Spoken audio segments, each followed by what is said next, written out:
ईंट भट्टा के खिलाफ जो हमने मुहिम छेड़ा है, उसके लिए हमने कानूनी प्रक्रिया में भी गए हैं।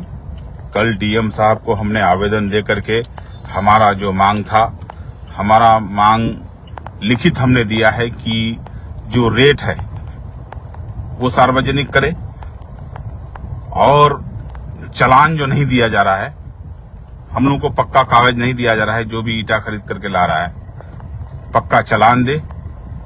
और तीसरा मांग मेरा ये था कि कहीं भी गांव देहात में हमारा भाई एक टेलर अगर मिट्टी काट करके अपना घर का काम भी करता है तो पुलिस जाकर के सीज करता है और एमबीआई क्या कहते हैं, ये माइनिंग आ करके फाइन, बड़ा रकम फाइन लगा देता है और हम लोगों को जाकर के फाइन दे करके गाड़ी छुटाना पड़ता है।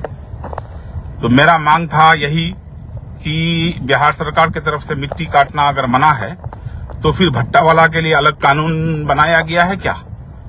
हर भट्टा में, एक भट्टा में कम से कम 100, 200, 400, 500 ट्रैक्टर डेली मिट्टी घुसता है। तो कहीं एक राज्य और दो कानून तो नहीं है? अगर मिट्टी काटना मना है तो गांव वाला के लिए ही सिर्फ मना है या भट्टा वाला के लिए भी मना है? ये मेरा सवाल था।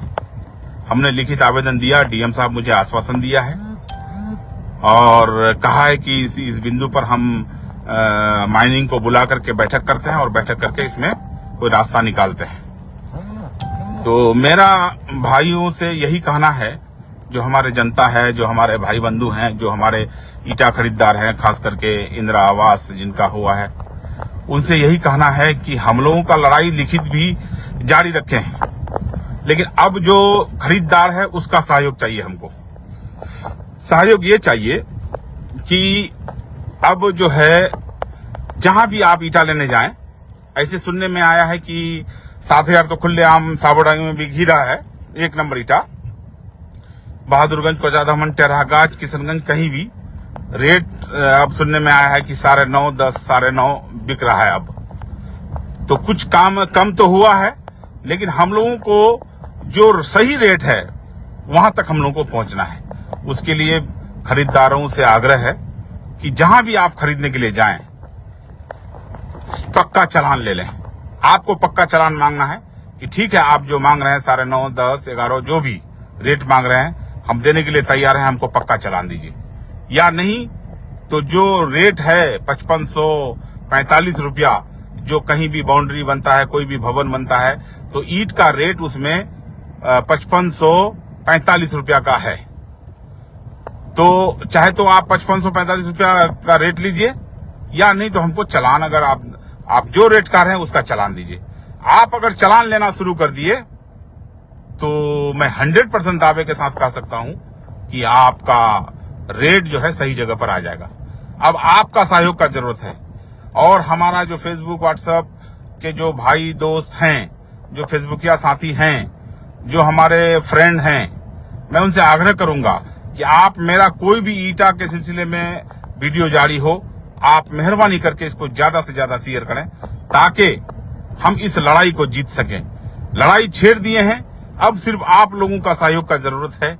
और मेरा यकीन कहना है कि जो मेरा विरोधी भी हैं, कोई पार्टी से ताल्लुकात रखते हों, लेकिन ये जनहित का मामला है, जनता का मामला है। आज अगर ईटा का रेट कम हो जाता है तो आम जनता का भला होगा।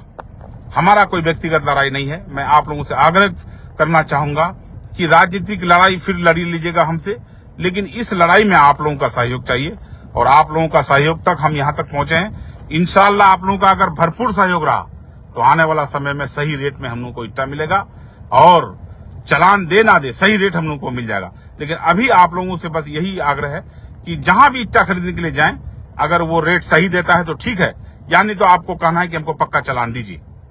और अगर नहीं देता है, आपको कहेगा कि पक्का चालान नहीं देंगे, ईटा भी नहीं देंगे, तो आप वहां से ईटा छोड़ दीजिए। आप साबोडांगी में जाके ईटा लीजिए।